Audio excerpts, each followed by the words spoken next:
Oups, je suis pris en flagrant délit. Bienvenue dans ce nouvel épisode de l'AMU Gaming avec Orange. Comme prévu, le début d'année se passe très bien avec la sortie la semaine dernière de Tekken 8, avec mon personnage préféré Azucena, mais également de Like a Dragon Infinite Wheels, qui nous fait voyager dans le Japon. Mais tout ça, c'était sans compter un Outsiders qui est arrivé et qui a tout pété.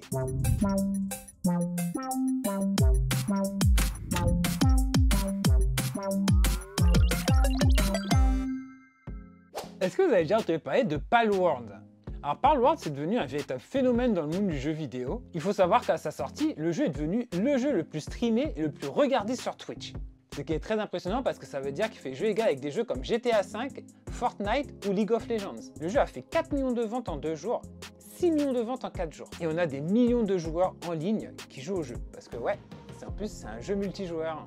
Alors qu'est-ce qui peut expliquer le succès de ce jeu? Alors on va pas mentir, au début le jeu a beaucoup surfé sur le côté parodique de Pokémon.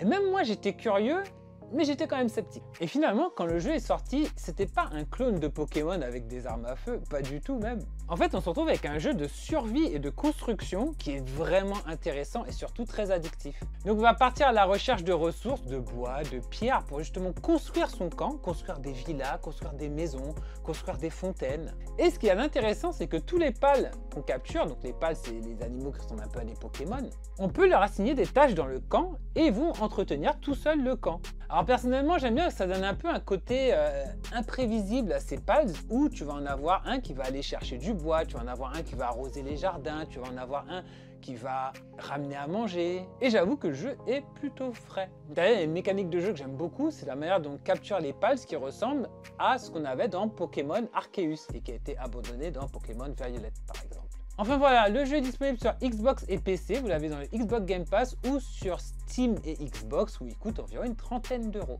Voilà, Xbox PC donc, hein, il y a une application pour ça. Et ben voilà, c'est tout pour cet épisode de l'AMU Gaming avec Orange. J'avoue, on commence ce mois de février en trombone et en plus, il y a ce petit là qui arrive bientôt là. Demain, j'ai pas encore eu le temps de mettre la main dessus, mais on aura l'occasion d'en parler dans un épisode ultérieur. Et pendant que j'y pense, abonnez-vous à la chaîne YouTube d'Orange Caraïbes, comme ça vous ne raterez pas le prochain épisode. Moi je vous attends pour toujours plus d'actualité gaming dans la bonne humeur. Ciao! Orange.